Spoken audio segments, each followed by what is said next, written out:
తీవ్ర భూకంపం. రష్యాలో భారీ భూకంపం. జపాన్, అమెరికాలో సునామీ అలర్ట్.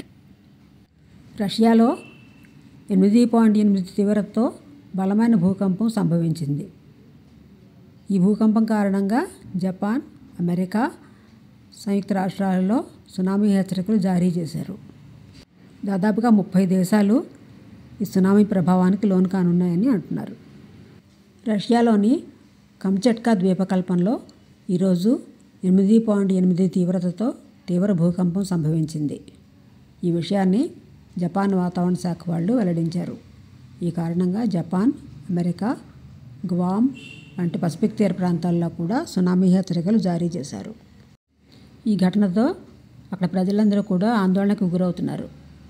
అప్రమత్తమైన అధికారులు పలు ప్రాంతాల ప్రజలను ఖాళీ చేయాలని ఆదేశాలు కూడా జారీ చేశారు. ఈ భూకంపం వివరాల్లోకి వెళ్తే రష్యాలోని పెట్రోపావ్లోవ్స్క్ కమ్చట్కీ నగరానికి 126 కిలోమీటర్ల దూరంలో 18 కిలోమీటర్ల లోతులో ఈ భూకంపం సంభవించిందిట. ఇది యునైటెడ్ స్టేట్స్ జియోలాజికల్ సర్వే వాళ్ళు చెప్పారు. ప్రారంభంలో 8.7 తీవ్రతగా నమోదైన ఈ భూకంపం తర్వాత 8.8గా మారింది. దీని తీవ్రత కారణంగా కమ్చట్కా ద్వీపకల్పంలో 3-4 మీటర్ల ఎత్తైన సునామీ అలలు వస్తున్నాయి. రష్యా అధికారుల ప్రకారం ఈ భూకంపం గత కొన్ని దశాబ్దాలలో అత్యంత శక్తివంతమైనది. అంటే తీవ్రమైన అతిపెద్ద భూకంపాల్లో ఇది ఒకటన్నమాట. ఈ భూకంపం తర్వాత జపాన్లోని హోక్కైడో ఉత్తర తీరంలో సునామీ అలలు మొదట 30 సెంటీమీటర్ల ఎత్తులో వచ్చినట్టు జపాన్ మీడియా కూడా చెప్పింది.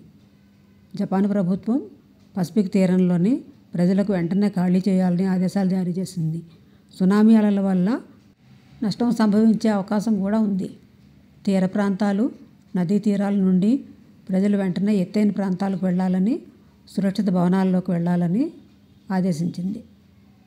మళ్ళీ ఆదేశాలు వచ్చే వరకు ఈ సురక్షిత ప్రదేశాన్ని వదిలి ఎక్కడికి వెళ్ళొద్దని జపాన్ అధికారులు కూడా చెప్పారు. ఈ భూకంపం నేపథ్యంలో అమెరికాలోని హవాయి, అలాస్కా రాష్ట్రాలకు కూడా సునామీ హెచ్చరికలు జారీ అయ్యాయి. హవాయిలో 3 మీటర్ల ఎత్తైన అలలు వచ్చే అవకాశం ఉందని అధికారులు హెచ్చరించారు. హవాయి రాజధాని హోనోలులు సహా ఓహు దీవిలోని పలు ప్రాంతాలకు తక్షణమే ఖాళీ చేయాలని ఆదేశాలు జారీ అయ్యాయి. గ్వామ్ దీవిలోని 1-3 మీటర్ల ఎత్తైన అలలు వచ్చే అవకాశం ఉందని America Pacific tsunami warning centre తెలిపింది. రష్యాలో పరిస్థితి ఏంటంటే రష్యాలోని కమ్చట్కా ద్వీపకల్పంలో సునామీ అలలు 3-4 మీటర్ల ఎత్తుతో తాకుతాయని అధికారులు చెప్పారు. ఇప్పటికున్న సమాచారం ప్రకారం ఎవరికి గాయాలేమీ అవ్వలేదు. ఒక కిండర్ గార్టెన్ భవనం దెబ్బతిన్నట్లు కమ్చట్కా ఎమర్జెన్సీ సిచ్యుయేషన్స్ మంత్రి సెర్గీ లెబెడెవ్ తెలిపారు. ఈ పసిఫిక్ తీర ప్రాంతంలో ఈ సునామీ అలల ప్రభావం ఉంటుందని చెప్తున్నారు. న్యూజిలాండ్ వరకు కూడా వాటి తీవ్రత ఉంటుందిట. ఈ భూకంపం వల్ల రష్యాలో చాలా భవనాలు నేలమట్టం అయిపోయాట. ఏకంగా అన్నీ కూడా పెద్ద పెద్ద భవంతులు, చారిత్రక ప్రదేశాలు ఎన్నో ఉంటాయి కదా అక్కడ. ఈ సునామీ హెచ్చరికల నేపథ్యంలో అలాస్కాలోని కొన్ని ప్రాంతాలను కూడా సునామీ తాకింది. అలాగే వాషింగ్టన్లో కూడా అలలు కనిపించేట. కమ్చట్కా భూకంపం సునామీ ఈ ద్వీపకల్పంలో ఏంటంటే 180,000 జనాభా కలిగిన రష్యన్ నగరం కమ్చట్కీ నుండి భూకంపం దాదాపు 119 కిలోమీటర్లు దూరంలో ఉంది. అంటే 74 మైళ్ళు అన్నమాట.